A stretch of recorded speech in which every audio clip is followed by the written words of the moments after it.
God is gonna send you an angel. Tell me, baby, I go rise when you fall, so don't stop, stay strong. You know, be overnight, it will take long. When you go 10 times down, you go rise 10 times up. Sing along, nigga. Can you hear this song? If you hear this song, get your kicks on. No time, my brother, we go. We go. Me, I go no more. We don't feel waste time for no pagan press. No more. They go see for countryside. They go see we go.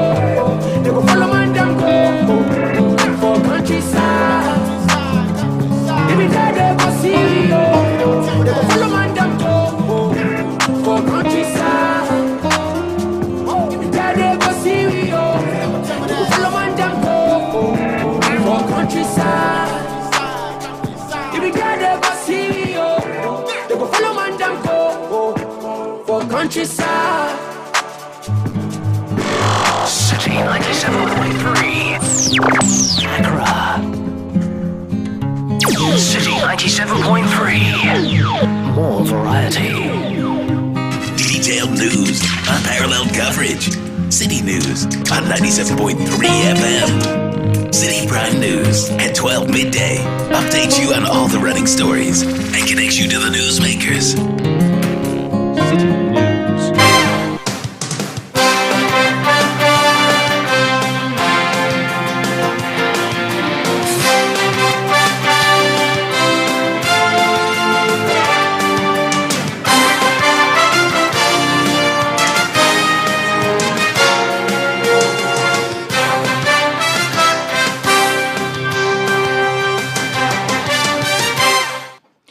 It's midday. Hello, good afternoon, and welcome to the Citi Prime News, which is live from our studios at number 11 Dr. Morton Loop in Adabraka, Accra. It's also live on all our partner stations across the country. In the Western region, we're on Adwempa 100.7 FM in Takwa and Beach 105.5 FM in Takrady. In the Bunu region, you can hear us on Greener FM 95.9 in Sunyani. In the Ashanti region, we are on Focus 94.3 FM in Kumasi and Orange 107.9 FM also in Kumasi.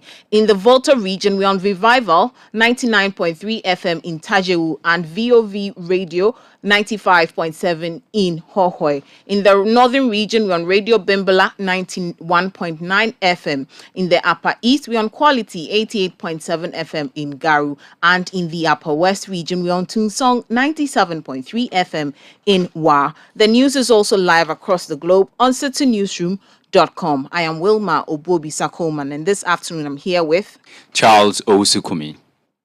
Coming up in the next 1 hour, National Service Scheme suspends Ashanti Regional Director for verbally abusing a nurse at the Menchia Government Hospital. Meanwhile, leadership of the registered nurses and midwives directs its members at the hospital to lay down their tools if the NSS boss is not dismissed. The nurses and midwives will not go to work tomorrow, Friday, 8 a.m. The nurses will close, and that will be the end of nursing and midwifery in that hospital till further notice. Also coming up, founder of defunct Capital Bank, Ato Asian, reaches an agreement with the state to refund 90 million cedis in place of custodial sentence if found guilty. We'll tell you why the judge disagrees. You have instances where people have been convicted involving huge sums of money.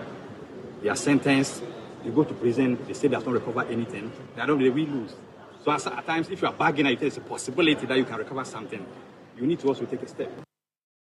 Still ahead, International Monetary Fund IMF team to visit Ghana today to continue discussions on the country's request for a financial bailout.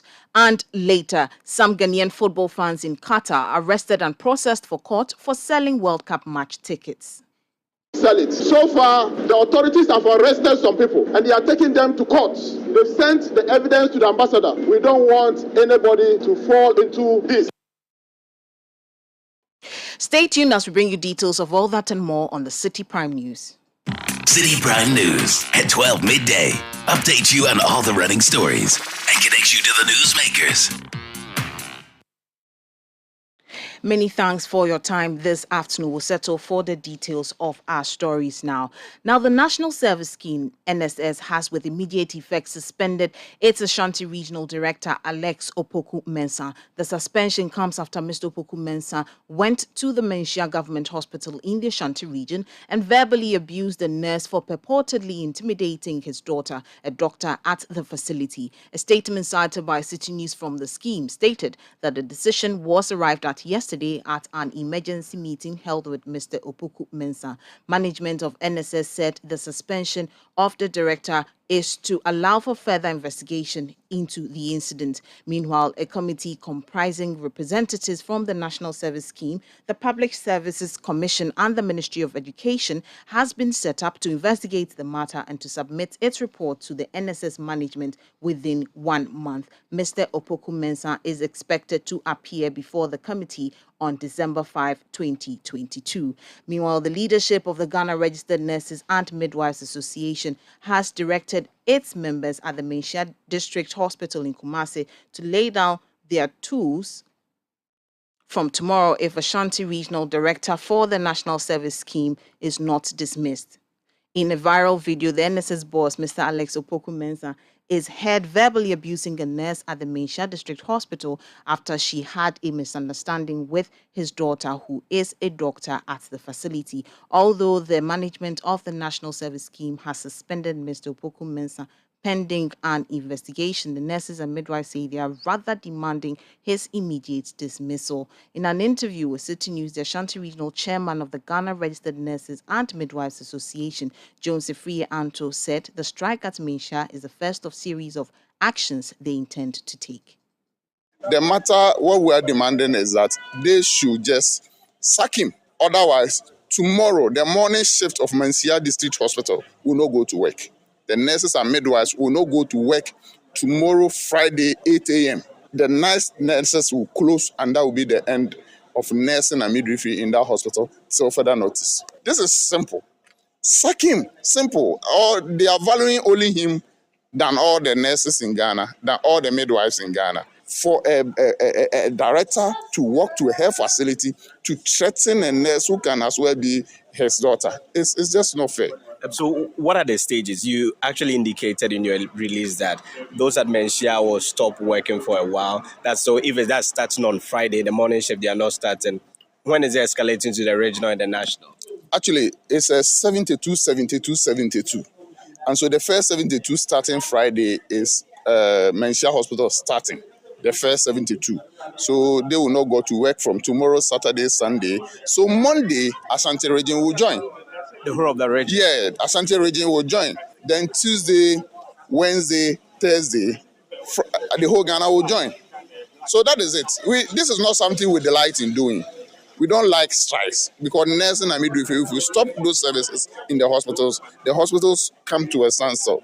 And therefore, we don't want it to happen. That's why we give first 72 hours. He also noted that the association has formally reported the abuse to the police. Have reported to the Menchia Divisional Command. They were receptive. The lady spoke, wrote a statement. The regional chairman also wrote a statement, and they have promised that they are investigating. I'm hoping that they will take action in regard to the criminal aspect of what Mr. Opoku-Mensah did. So generally, what has been the level of engagement that you've had with the management of the facility that's Menchia District Hospital and even the doctor involved? Oh, we have no issue with the doctor involved because what happened was just a simple nurse-doctor relationship that was misinterpreted as somebody being rude or somebody not speaking well. This is normal. I've nursed for over 18 years, and I know that this is so normal that it shouldn't have even escalated more than the ward level. But highest, it could have gotten to the management, and they would have resolved it simply. So we have no issue with the doctor. We have no issue with the doctor. The issue is the man who walked to the hospital to insult the nurse. That is the issue. And as for the management of the hospital, very cooperative. It's a pity that we are going to hold them to the line like what we are doing, and we are striking tomorrow, and it is their worry. But what can they do? We have to do it, and it is not their job to sack the man.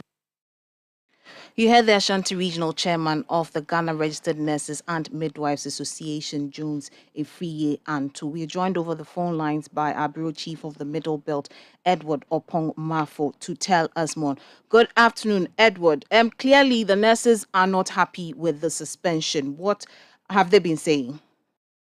And so with the nurses, when you come to the facility, that's the Medicare District Hospital, what you say is that all the nurses are having red armbands, and some affects them around their neck. Some are also tied to their hairs, and some too are just trying to hold red materials and other things. Some are even in red, total red, just to give a signal that they have an issue that has not been settled. And in fact, I tried speaking to some of them. And in fact, I went to the ward where the incident happened. And what we realized is that the people are working, as the nurses are working all right, but they feel that there's an unresolved issue which deserves some kind of attention, but they feel the way it's being addressed is not the best. And so when I interacted with some of the nurses, they are saying that, well, with the doctor involved, although now the management of the facility has actually asked the nurse involved and the doctor involved to take some days off, and also they are receiving some psychological support and all that. They are saying that once they resume work, that the nurses and the midwives, they are willing to welcome the doctor, and there will be that kind of cordial relationship, all right. But they feel that the father of the doctor, that's Mr. Alex Opoku-Mensah, should be sacked outside. And so by tomorrow, 8 a.m., if that is not done, then they will back on a strike, just like what their management does, just like what their leadership is asking them to do. Well, Edward, kindly hold on a bit for us. We have the voice of the in charge of the hospital. Let's listen to what she has been saying. We are carrying out our daily activities, what we have to do to take care of the patients. We are doing it. And then the doctors also came to do their ward rounds as well, and we are cooperating with them so that the teamwork will still go on. So what would be the kind of relationship that you envisage that will exist between your members as the nurses and the midwives here and the doctor involved once she resumes work? We are actually waiting for her to come to post. We really miss her. We want her to be here with us so that we can do whatever we need to do to help the patients. But your members are wearing red bands, and from tomorrow your leadership is saying that you are going to embark on a strike. Are your members here? You are the in charge. Are you going to comply with the strike? Exactly, I am, because I'm also under the body, that is the JRNMA association, and then what they say is what we are doing. So I'm also going to enforce that strike is embarked if what we are asking for is not done. That was an in-charge nurse at the Medicare District Hospital ward where the incident happened. She is called Charity Amwako. Now, Edward, we'll come back to you. If this strike should come on tomorrow, it's really going to take a toll on the hospital. Have you been able to speak to management, and what have they been saying? Well, the management of the facility is really worried about the situation.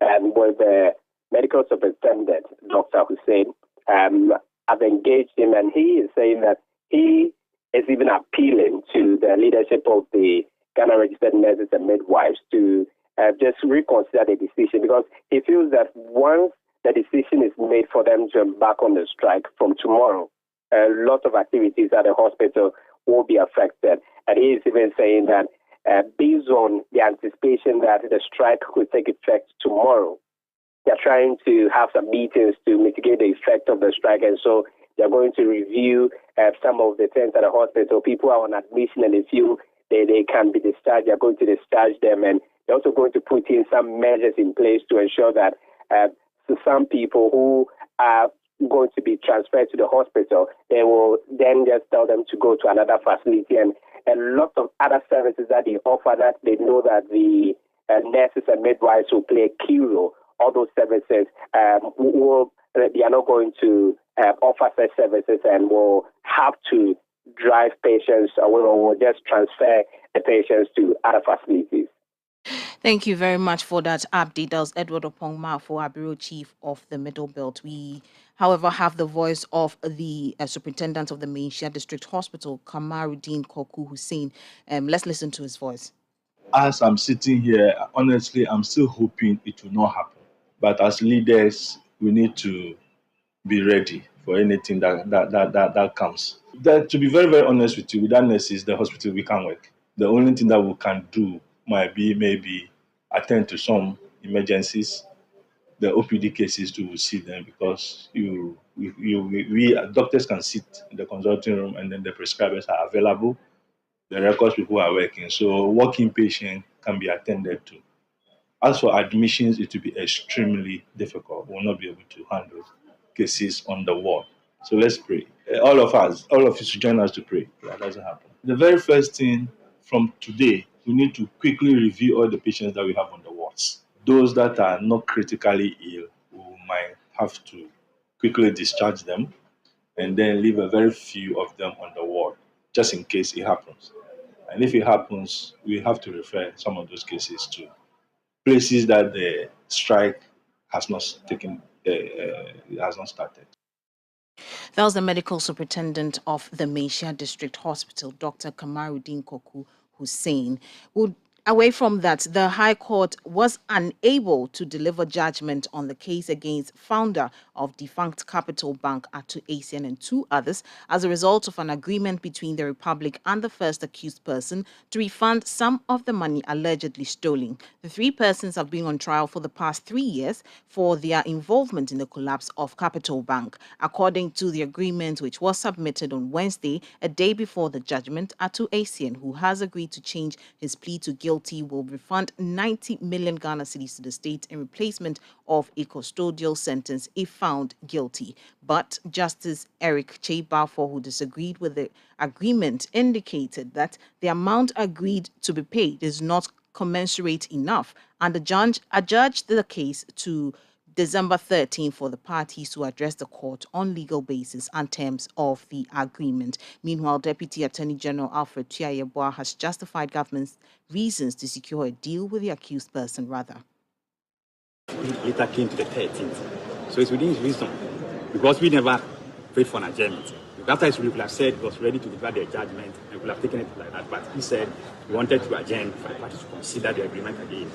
We are not in any way aggrieved by the ruling by the judge. But in all this, the AG has been stating that he wants to ensure that money that the state owns gets it back. Is this all part of the plan? Yes, in fact, that's the plan. Because you have instances where people have been convicted involving huge sums of money. They are sentenced, they go to prison, they say they have not recovered anything. They will lose. So at times, if you are bargaining, there's a possibility that you can recover something, you need to also take a step.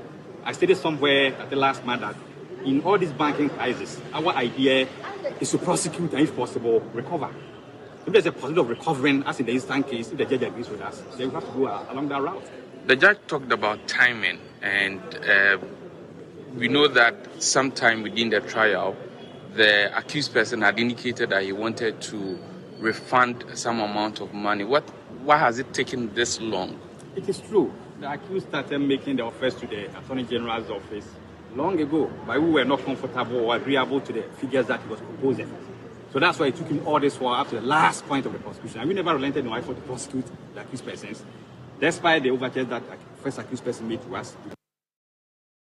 You had the Deputy Attorney General Alfred Tuah Hansen Ajiman, who was at the court today, joins us over the phone lines to tell us more. Good afternoon, Hansen. Good afternoon. Now, we know the founder of Defunct Capital Bank has reached an agreement with the state to refund 90 million cedis. What are the terms of this agreement?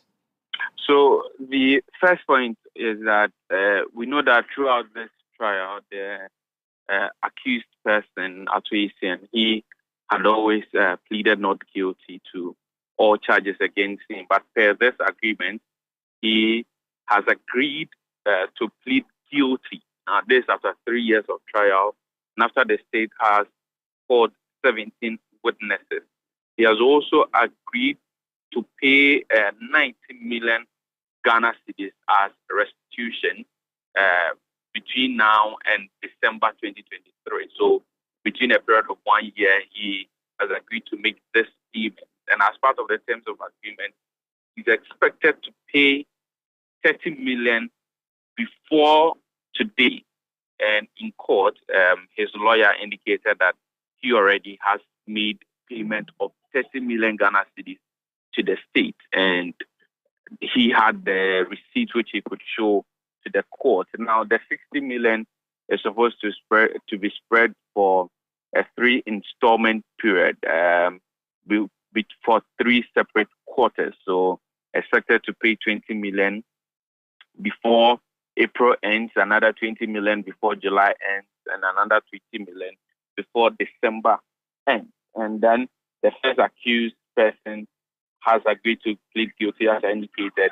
And then the last term of the agreement is that the prosecution has accepted the offer. Now, from the story, we know that the court disagreed with the agreement. What are some of the reasons?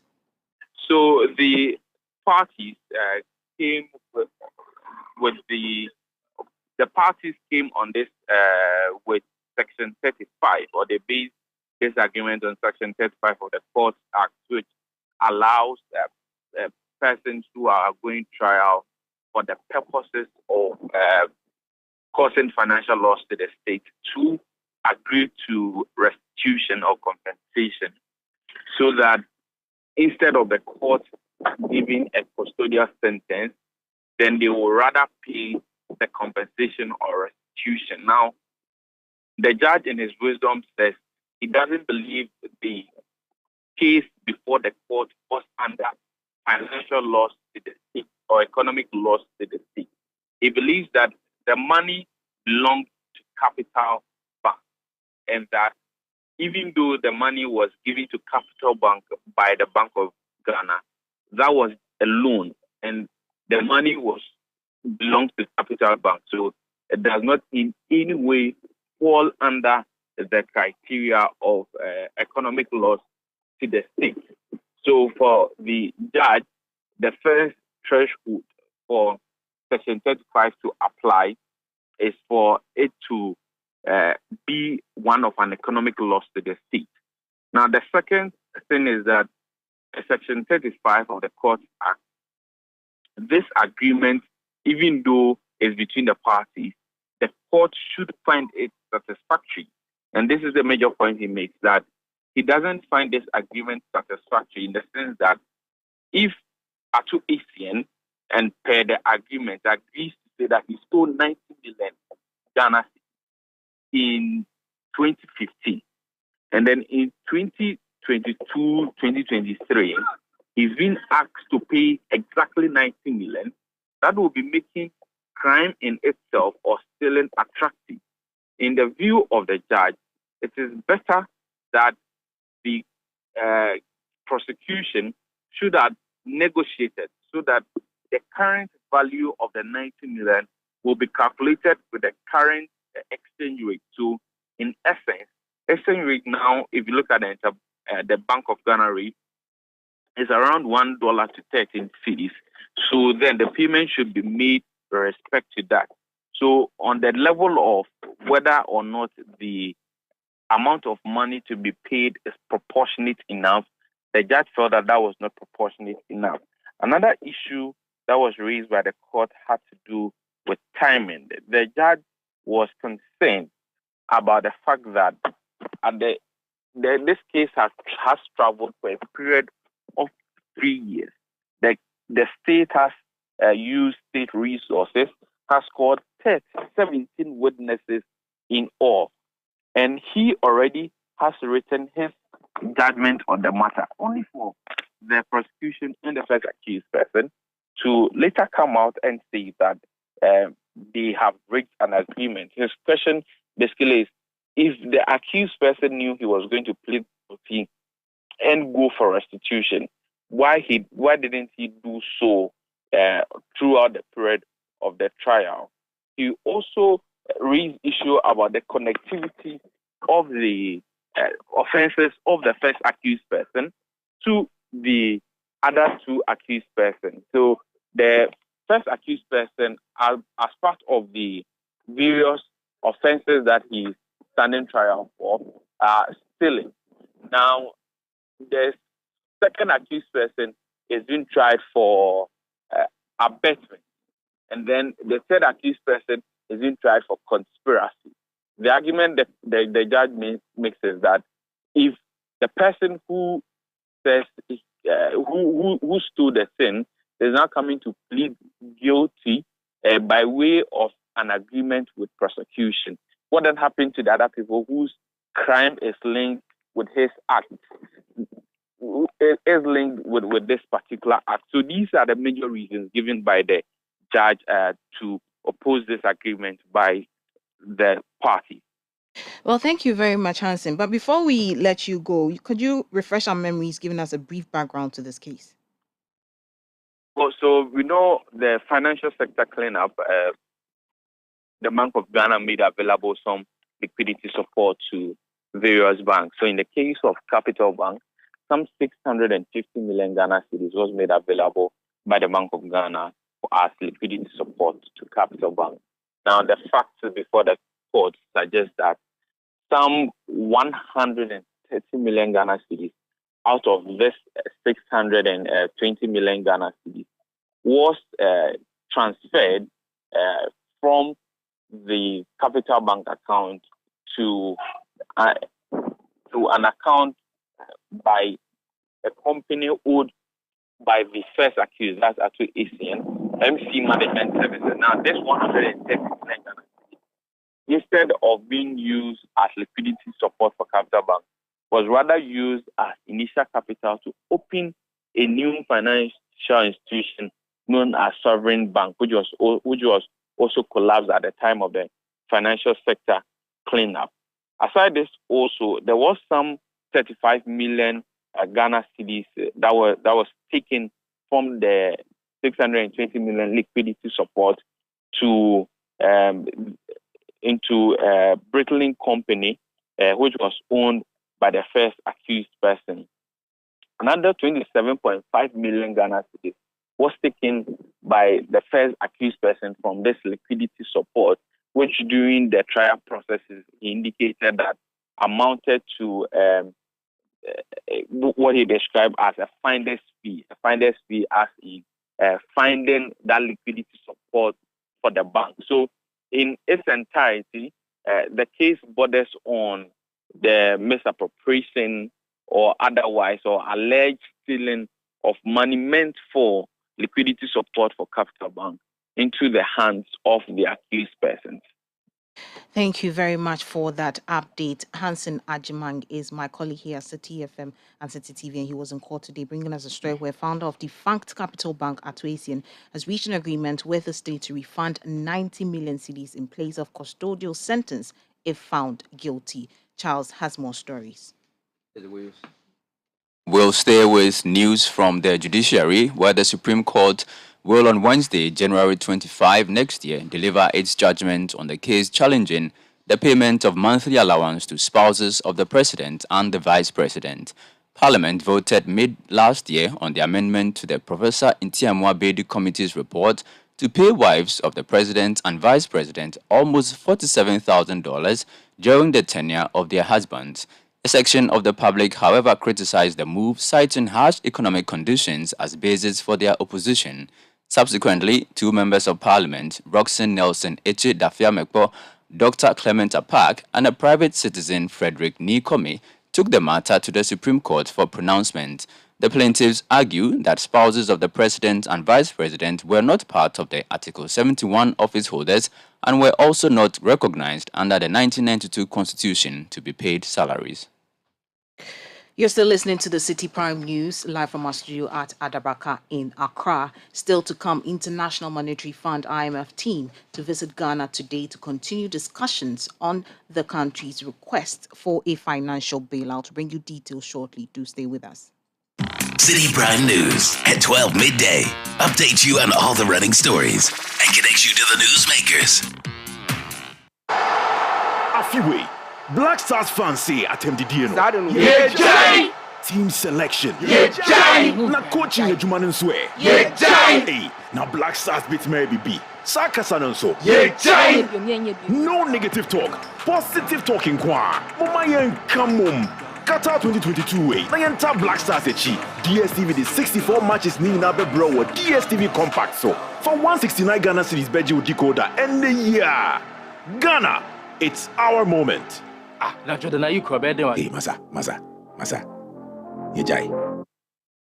Citi Prime News at 12 midday. Update you on all the running stories and connect you to the newsmakers. You're welcome back. Now, Vice President of Imani Africa, Selom Brantier, has questioned the rationale behind the government's decision to deactivate over 9 billion unregistered SIM cards. Government has been on a biometric SIM card re-registration drive since 2021 to create unique identities for individuals and strengthen the country's digital economy. Several extensions have been given owing to the inability of the National Identification Authority to issue every Ghanaian the Ghana card, which is the sole document for the SIM registration within the registration period. However, the telecom companies who have been restricting data access to some unregistered SIM cards are now to deactivate the cards completely after the latest 30th November deadline on the basis of a directive from the government. Selom Brantier says the decision is baffling considering the revenue loss to the government. There's a tremendous loss of revenue and a huge inconvenience that is going to be going to make a lot of people affected. If we continue on paths like this, all the gains that we have made in digitization are going to be reversed. It is very shocking that even at this time when all of this is going on, we still do not have any public consensus. This issue has not even gone to Parliament. Parliamentarians have not addressed this on behalf of their constituents and brought the communications minister to in front of Parliament to answer some of these issues. And even the court cases that are being done are being thrown away. The whole country is sitting by unconsent whilst one person abuses her power and her authority just because she feels like this is the way she wants to, even against industry practices, industry standards, against public opinion, etc. It is very shocking that we can sit down as a nation and a government can sit down and allow one minister to take off potentially 20% of revenue from CST and other associated taxes that come with communication. That was the Vice President of Imani Africa, Selom Brantier. Now, an International Monetary Fund team led by Stefan Rudet will visit Ghana from today, Thursday, December 1 to Tuesday, December 13 to continue discussions on the country's request for support from the program. Ghana turned to the IMF for help in July as its balance of payments deteriorated and hundreds took to the streets to protest against economic hardship. The following report has the details. Ghana is facing a severe economic crisis, which has been described by some as the worst in a generation, with rampant inflation, spiraling debt, and a tumbling local currency. According to a statement from the IMF, the objective for this visit is to make further progress towards reaching an agreement on policies and reforms that could be supported by an IMF lending agreement. They maintain they remain fully committed to help Ghana restore macroeconomic stability, bring relief to Ghanaians in this time of crisis, and lay the foundation for more inclusive growth. Ghana in October said the aim was to reach a staff-level agreement with the IMF by the end of December 2022. The fund has not yet commented on a timeline, but previously said more work was needed on a debt sustainability analysis. Ghana's total public debt stood at 450 billion Ghana cedis at the end of November 2022. The finance minister reviewed when he presented the 2023 budget statement. The finance minister also promised to cut spending and boost revenue in the 2023 budget as the government negotiates the relief package with the IMF. That was a news desk report read by Caleb Kuda. Now, Executive Director of Revenue Mobilization Africa, Jeffrey Okansi, believes government's decision to increase VAT by 2.5% will negatively affect the poor. The finance minister, in his 2023 budget presentation, announced the increase. He also announced a reduction in the e-levy from 1.5% to 1% with no threshold. This, Jeffrey Okansi tells Citi News, would worsen the plight of the poor in an already constrained economic environment. Now, on government's announcement to review tax exemptions for foreign and free zone companies, Jeffrey Okansi lauded the move, but says the change won't be significant. He argues that government should rather suspend exemptions it gives to companies that are even richer than the country itself. It is actually going to bring a good change, but it won't be significant. Okay. Because look, where we find ourselves right now, look, maybe we need to relook again. Tax exemptions, actually, like I've told you every time in our discussions, is actually one of the things that is drawing back developing countries. The truth is, Bernard, look, the companies that you are granting them the exemption, when you pick them, they are mother companies. They are even richer than the whole country, Ghana. Why are you giving them exemptions? Look, I talk about three things.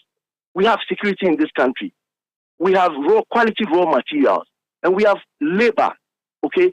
This is the reasons why those foreign direct investments that are on the table, these are the discussions you should be having, on these three notes. And forget about the exemptions.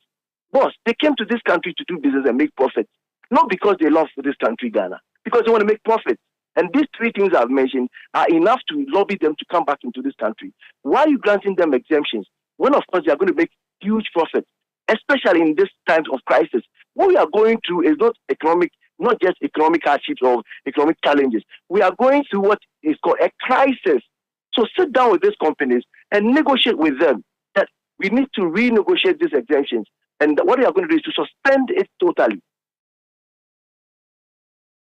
Jeffrey Okansi is Executive Director of Revenue Mobilization Africa. Now, the Toll Workers Union says the reintroduction of the road toll collection will serve as a respite to workers who lost their jobs a year ago. Government in November 2021 discontinued the collection of tolls on public roads and bridges across the country. The directive, which was criticized by many stakeholders, led to the unemployment of a lot of individuals who worked in the sector. However, government in its 2023 budget hinted of plans to reintroduce tolls on selected public roads and highways with a renewed focus on leveraging technology in the collection to address the inefficiencies characterized by the previous toll collection regime. Reacting to this development, the Secretary of the Toll Workers Union, Edward Duncan, says they expect all members who were laid off to be recalled to work as soon as the collection is reintroduced. Government should bring back the tolls and re-engage all of us, those who lost our jobs through this. And so we were working before, and you brought in this policy, and you've come to the realization that this policy is not going to help the government, and you're going back on that policy, then naturally you should call it back as toll workers. So we will be happy to know that the government will call all of us back. Maybe we press in the government to really do that call. We call all the workers back to work. Now we'll be happy to hear the government call. Meanwhile, commenting on arrears owed them by government, Edward Duncan says members of the union are yet to receive their salaries since January 2022. From January 2022, based on the government commission, from January 2022, we have not been paid. And the promise they gave us is that they are going to pay us until they re-engage us. The government owes it till, as I'm speaking to you now, or up until they find alternative livelihood for it, or they re-engage us since they are bringing back the tolls. If the government will fulfill the promise that they made to us, because it was a promise that they made to us, it wasn't documented, because when the finance minister read the budget statement on the floor of Parliament, he did not mention that. But it was based on verbal agreements, verbal promises that was made to us by the minister. Edward Duncan is the Secretary of the Toll Workers Union. Now, the minority in Parliament has threatened to resist the approval of budget estimates for ministers that failed to move the motion themselves in the House. Parliament is expected to conclude on a debate on the 2023 budget statement presented by Finance Minister Ken Ofori-Atta next week and subsequent approval of the appropriation bill. Speaking on the floor of Parliament, the minority leader cautioned ministers to be available in the House for the approval of their budgets. Mr. Speaker, when we get to approval of budget estimates and ministers don't appear in person by themselves, we will not support the approval of the budgetary allocations to those ministers. We will not do it. So ministers must take this house very seriously, that only ministers so appointed by President Nana Addo Dankwa to oversee the sectors must rise on their seats to move motion to ask for budgetary allocation and approval by this house. Failure to do so, leader, you are assured that we will stand down a number of those motions. I've asked the Committee on Health,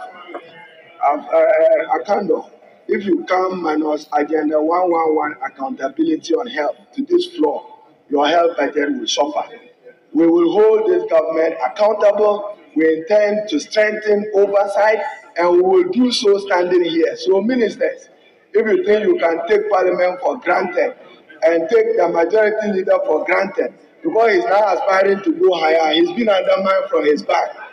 So, ministers, Mr. Speaker, when we get there, Mr. Speaker, we will indulge you. Don't protect or save any minister.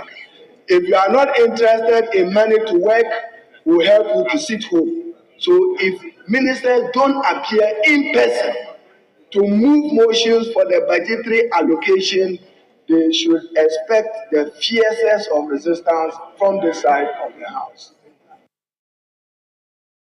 The minority group also called for the timely debate of the censure motion against the Finance Minister Ken Ofori-Atta, since it was not captured in the business statement for the ensuing week. On the motion of censure in respect of the Finance Minister, the words in Article 82 does not give Parliament perpetuity to discuss the matter. We are within defined time limits to consider the motion and take decision as appropriate. So whatever committee has been set up, we need to bring closure to it. I'm aware that it may be an exercise in failure if I don't get the cooperation of the majority, because they are now backtracking, Mr. Speaker.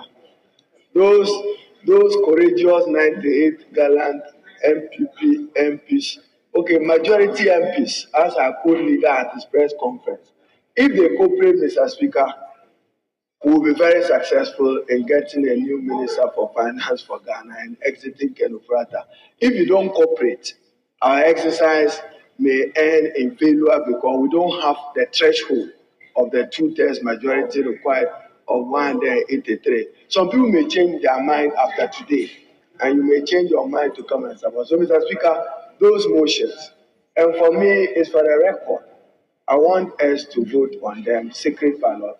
Then my side gets registered where we stood in the course of history and time when this country was subjected to unacceptable hardship. Haruna Idrisu is the minority leader in parliament.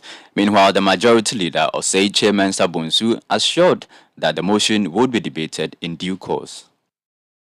Raised an issue with respect of item 17 for today. It cannot be abandoned. I mean, I'm sure, given the events of today, we may not be able to. We can't do it today. So certainly we'll find space for it, adequate space for it in the fullness of time. During the debate on the budget, the debate on the budget will swallow this matter, and yet the very serious matter. So we'll bring it to the front burner after some consultations amongst us.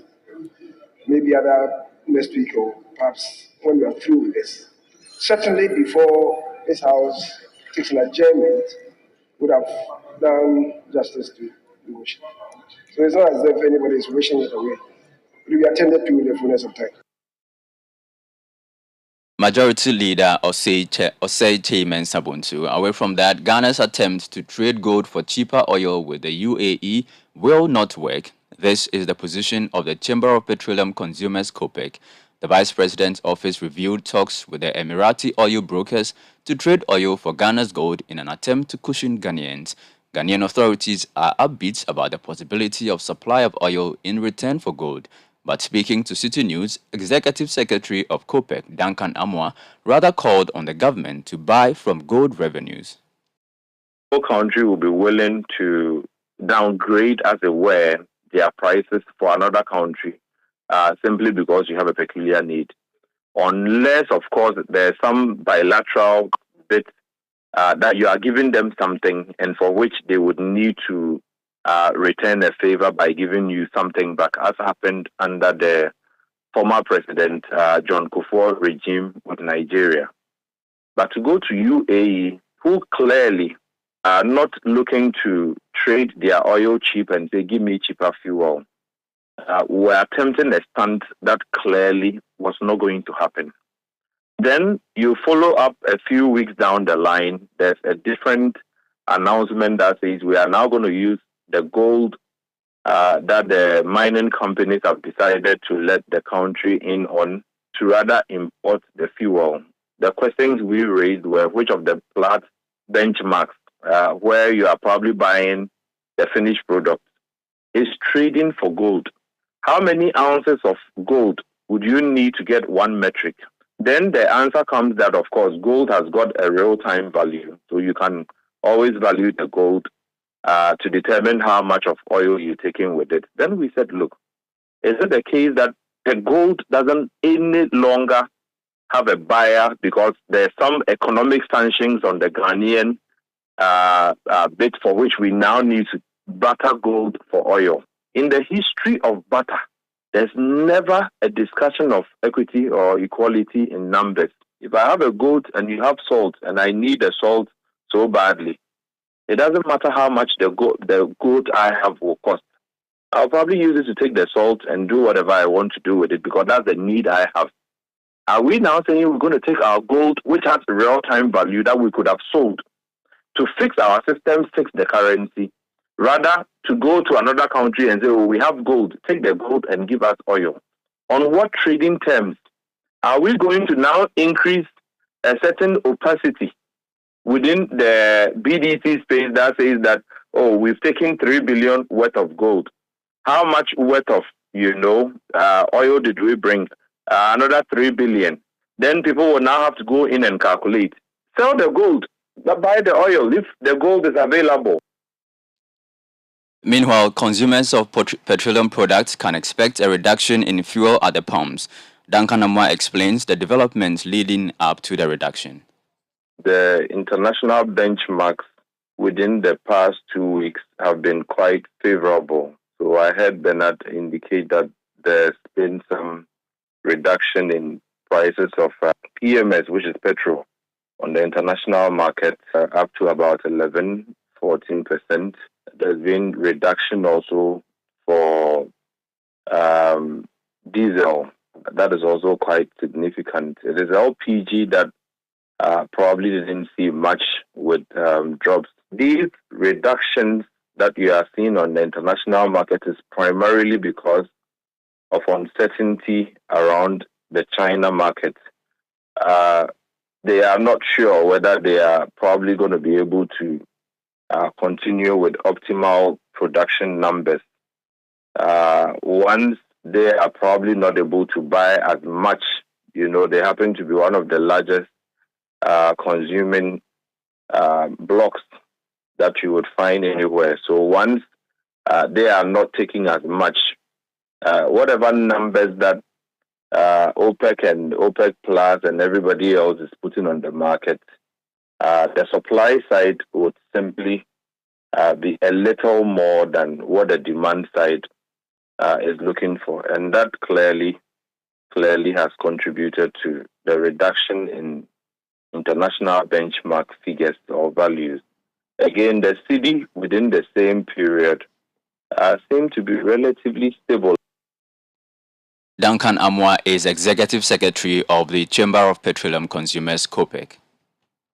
This is still the Citi Prime News, broadcasting live from our studio at Adabraka in Accra. Still ahead, some Ghanaian football fans in Qatar arrested and processed for court for selling World Cup match tickets. We'll tell you details shortly. Do stay with us. Citi Prime News at 12 midday. Update you on all the running stories and connect you to the newsmakers. My name is Mary Gansa, your own Mary Gansa. Oh, Nyaminayo. Sufireno Obeji Wuswo is all about more than a song. This year, our theme is My Altar, My Worship. Do you have a burden? You have any problem? Anything weighing you down?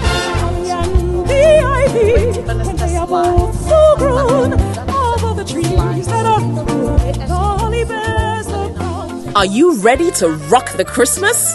The band Kokui presents Nubian Noel 2022. Rock the Christmas. Nubian Noel is the Christmas concert that gives a unique twist to your favorite Christmas carols. Nubian Noel 2022 will take place on 1st December at 6 p.m. at the National Theatre in Accra and will feature Ghana's dynamic Afro-popera band, the band Kokui, and surprise guest artists. Don't miss out on the most magical musical event of the Christmas season. Ticket prices are 200 Ghana cedis for VIP single, 350 Ghana cedis for VIP double, 150 Ghana cedis for standard single, and 250 Ghana cedis for standard double. Call or WhatsApp 055-331-3102 or visit The Band Kokui on all social media platforms. Tickets are available at the Booker Restaurant in Osu, Bar and Bean Restaurant at Embassy Gardens in Cantonments, and at City FM in Adabraka. Nubian Noel. You're welcome back. Now, Youth and Sports Minister Mustafa Yusuf has confirmed that some Ghanaian football fans in Qatar have been arrested and processed for court for selling World Cup match tickets. The minister made this remark in Doha during a visit to the Ghanaian contingents who are in Qatar to support the Black Stars. In his address, Mustafa Yusuf appealed to the supporters to desist from selling the match tickets they have toiled to secure for them.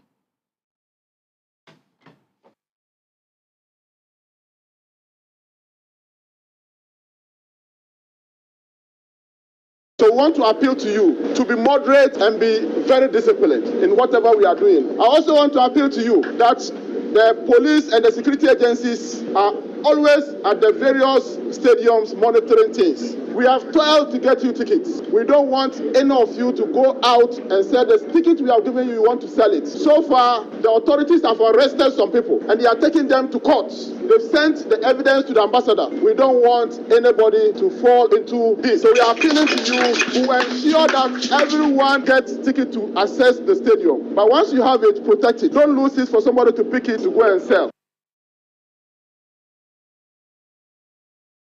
You heard the Youth and Sports Minister Mustafa Yusuf there. Now we are joined in studio by Evans Ofochu-Manso to tell us more. Good afternoon, Evans. Good afternoon, Oma. Well, tell us what's happening in the World Cup today. Well, 10 countries have sealed their place at the last 16 stage, including Lionel Messi's Argentina. 6 more places are available, and 4 teams can qualify today at the World Cup. The likes of Morocco, Croatia, Belgium, Costa Rica, Germany, Japan, and Spain all have their futures to be decided later today in the World Cup. And we have 2 games coming up at 3 p.m. Wilma. There's Canada, who have already been eliminated from the World Cup. They are up against Morocco. And then Croatia will face Belgium also at 3 p.m. Now, for Morocco, what they need in this game against Canada is just a point. And then they'll be through to the last 16 for the first time since 1986.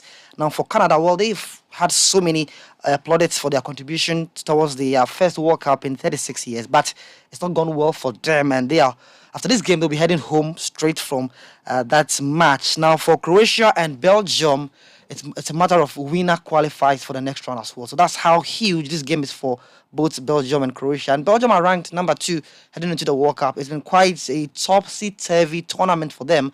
In the first game, they defeated Canada, but they lost to Morocco. And so they must try and get back to winning ways as soon as possible in order to make it to the last 16 stage. At the moment, in that group, that's Group F, we have Croatia on top with 4 points. Morocco are second with 4 points as well. Belgium are third with 3 points, and Canada are bottom with no point in that group. And so the likes of Croatia, Morocco, Belgium are all in the running to make it to the last 16 of the World Cup today. And many Africans will be looking for Morocco to try and do what Senegal did by beating Ecuador and making it to the last 16 as well. Remember, Tunisia, they exited the World Cup yesterday, so they are the first African team to do so. And then later at 7 p.m., there's some interesting game. Well, it's that in that group, that's Group E, there is all to play for Woma. The likes of Spain, Japan, Costa Rica, Germany can all qualify from that group. At the moment in Group E, Spain are top with 4 points, Japan are second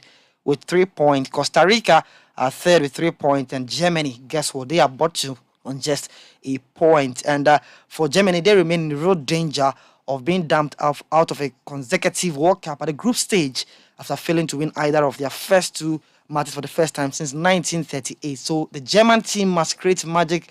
They are chasing a win against Costa Rica. They are favorites and must try as much as they can in order to get this win today. So that's how huge this game is for the German team there. But for Spain also, they are top at the moment. What they need to do tonight is just avoid a defeat against Japan, and then Spain will be through to the last 16 of the World Cup. That's how huge the games are today, and there'll be more analysis from 2 p.m. on the World Cup Daily here on Citi 97.3 FM.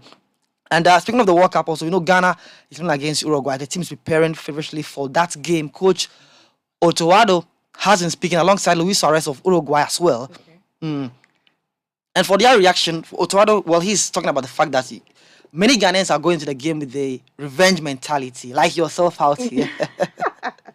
Hope you watched the 2010 incident. Yes. Luis So Suarez. do you think that is going to have a factor in tomorrow's game? Absolutely. All those listening to us have the sort of mentality that we need to go and avenge that defeat. But Otuado says he's not going into that game with a revenge mentality. All he wants to do is play good football and win. That's the most important thing, so that he qualifies for the last 16 of the World Cup. Also, the man at the center of all this controversy, Luis Suarez, he spoke today to the media. Hey. And they tried to ask him, Suarez, what happened in 2010? Do you think that you've wronged Ghanaians and want to apologize? And the Uruguayan striker says, see, for him, he's done no wrong. He sees nothing wrong with the handball incident. He was trying to defend his country, Uruguay. Ghana was awarded a penalty. Asamoah missed, and so he sees no need to apologize for that incident. So that's the reaction from the Uruguayan striker, Luis Suarez. And it's all a good recipe for that game tomorrow, Ghana v Uruguay, 3 p.m. It's a game that you cannot miss. I cannot also miss that game there. But that's how huge the game is for both countries there. And let's also talk about one key thing about this World Cup that everyone is talking about. It's about the football. The World Cup football, it has been charged. Okay. Quite incredibly. And fans are surprised as why are we charging the footballs? Now, let me tell you why. This year's football is quite different. It's from Adidas, known as the Al Rila, and it contains a sensor which sends data 500 times a second to determine the exact kick point. So because of the sensor in the ball, there is the need to try and charge this technology. And this technology helps to assist the semi-automated offside calls. And it's the reason why Cristiano Ronaldo's header that he says he scored against Uruguay was not given to him, because the sensor in the ball did not detect the head of Ronaldo. Yes, so if you see that the World Cup ball is being charged, the reason is simple. They need to make sure that the sensor in the ball is working actively. So many out there are quite confused and are asking that question, hey, I've seen this picture, why are we charging the football? Yeah, exactly. It's a new football. I'm sure with time, some will be here in Ghana, so that when you get to play with your friends, you go and charge the ball afterwards. That's how huge this World Cup is. Every decision is important in this FIFA World Cup. But aside that, the key thing is who gets to progress. The Black Stars will have their chance tomorrow. Okay. But tonight, the future of Morocco, Croatia, Belgium, Costa Rica, Japan, Germany, and Spain hangs in the balance. It's a very difficult decision for all these players. The fate of their countries rest on their shoulders, and they must try to defend their colours. That's how huge these games are tonight. Well, before we let you go, what's your prediction for tomorrow's game? Well, Ghana-Uruguay, I think that one thing I like about this game is that on the group standings, Ghana is ahead of Uruguay, which is quite a good one for the Black Stars. I think that at least we need to avoid a defeat. That's also good for the team. And looking at where we are coming from as a nation, I will not be surprised if the Black Stars beats the Uruguayans by a slim margin. I'm tipping the Black Stars to win by 2-1 over the Uruguayans. Yes, because of our defense, we tend to concede a lot. In the first game, we conceded 3. Second game, we conceded 2. So I'm expecting the Black Stars to reduce that and concede just a goal against Uruguay. But with our prolific attacking, I'm expecting the Black Stars to score 2 goals so that at least we win that game by 2-1 and send the Uruguayans home. Yes, we need to make them pack their bags and then take the next available flight home as soon as possible. So we can progress. Exactly. That's how huge this game is. And I'm taking the Black Stars to win 2-1. That's my prediction tomorrow. Yeah, we are all grateful. We know that it's going to be a win for all of us. Amen. Yeah. My prediction will also be 1-0. 1-0 is still a win for Ghana. That's what we need. Well, we are joined over the phone lines by I beg your pardon, that's Evans Ofochumanso of CC Sports. We're joined over the phone lines by Head of Sports Benjamin Nketia, all the way from Qatar, to tell us a little more about the reaction there based on tomorrow's game. Hello, good afternoon, Ben. Hi, Wilma. I hope you can hear me clearly. Yes, I can, very loud and clear. We want to know what are the preparations of the... Hello, I can hear you. Yes, so tell us what the preparations of the team is for tomorrow. Well, basically, they will hold a training session at 6 p.m. today. A press conference involving Thomas Partey and head coach Otoado just ended a while ago. Key among the points obviously would be Ghana's rivalry with Uruguay from the 2010 World Cup. And Otoado has basically hammered on the point that Ghana will not be seeking revenge in that particular encounter. He's only looking to secure a result that will help his team to progress to the next round of the competition. He also addressed the team's defensive woes as things stand now, because Ghanaians literally have had to have had their hearts in mouth, literally, if I could put it that way, because of how many goals we've conceded, 5 in 2 matches. But again, he didn't make any promises about the team defending better. I mean, he just basically stated that this is the World Cup and it's very competitive. You are coming up against opponents who want to win as much as we want to win, and they also have a lot of quality in their sides. And so it's not as if the team is conceding goals on purpose. The team is playing to the best of its ability, only that the opponents that we have come up with have also had a lot of quality in the setup. As far as team news goes, Gideon Mensah, who had to limp off in the game against South Korea in the final stages with cramp, is okay, and he will be training with the lads. And so it looks like it's a fully healthy squad, at least for now, except something happens later in the day. But as things stand now, it's a healthy squad. The team will train later in the evening. It's very good team spirit in camp as things stand now. And so we're just looking forward to that evening training session. And then tomorrow will be the big day.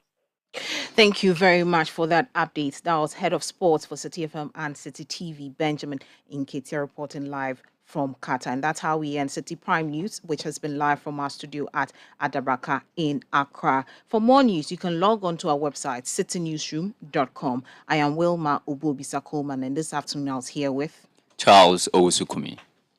Many thanks for your time. Up next is the Citi Business News with Anita Kisimreku. City 97.